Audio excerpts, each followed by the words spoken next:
අසනීප වුණා. මාස 9ක්ම දුක් විඳා. එන්නම අමාරුයි. තමන්ගේ අතින් සිදුවෙච්ච වැරදි එකින් එක සිතුවම් පටයක්සේ තමන් ඉදිරියේ පේන්න පටන් ගත්තා.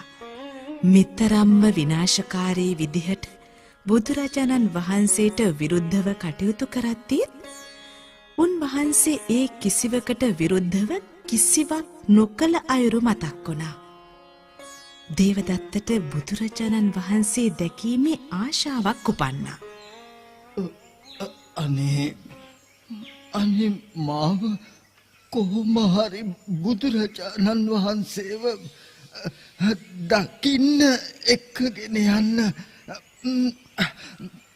මට මිය යන්න කලින් උන්වහන්සේව දැකගත්තොත් ඇති. අනේ දේවදත්තට උපස්ථාන කරපු පිරිස ඔහුව ඇඳක තබාගෙන සවැත් නුවර බලා පිටත් වුණා. සවැත් නුවර ජේතවනයේ බලා ගමන් කරද්දී අසල පොකුණක් දැක ඔහුට පිපාසයක් ඇති වුණා. බලවත්ව පිපාසයක් ඇති වුණා. ඒ වගේම ඇඟපත පුරා මහා දැවිල්ලක් හටගත්තා. ඔහුට පොකුණට බසින්නට ආශාවක් ඇති වුණා. උපස්ථාන කරන පිරිස ඇඳ බිමින් තිබ්බා. දේවදත්ත අමාරුවෙන් වාඩි වෙලා හිටගත්ත විතරයි. පොළොවෙන් ගිනි දැල්ලවිත් දේවදත්ත වෙලා ගත්තා. ඒ අවසන් මොහොතේ ජේතවනාරාමයේ දෙස බලා මම බුදුන් සරණ යමි.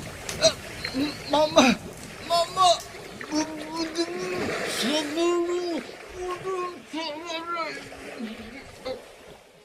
එසේ කියමින් දේවදත්ත පොළොවේ කිඳා බැස්සා.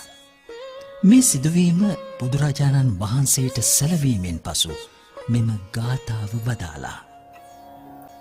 ඉද්ධ තප්පති පෙච්ච තප්පති පාපකාරී උභයත්ථ තප්පති පාපං මේ කතන්ති තප්පති භියෝ තප්පති දුක්ගතින් ගතු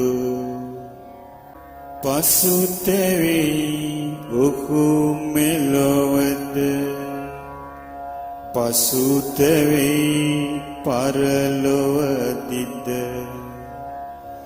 ඒ පව් කරන මිනිසා පසුතැවී දෙලොවේදිම අනේ මේ පව්මා අතින් සිදුනා යයි කියමින් අපායේ ඉපදුන විට බොහෝසේ පසුතැවෙන්නේ. ධම්මපද අට කතා ඇසුරින් සරල සිංහල බසින් අමාදම් රස වෑහෙන විස්තරාර්ථ ධම්මපදේ රචනා කරන්නේ පූජනීය කිරිබත්ගොඩ ඥානානන්ද ස්වාමින් වහන්සේ.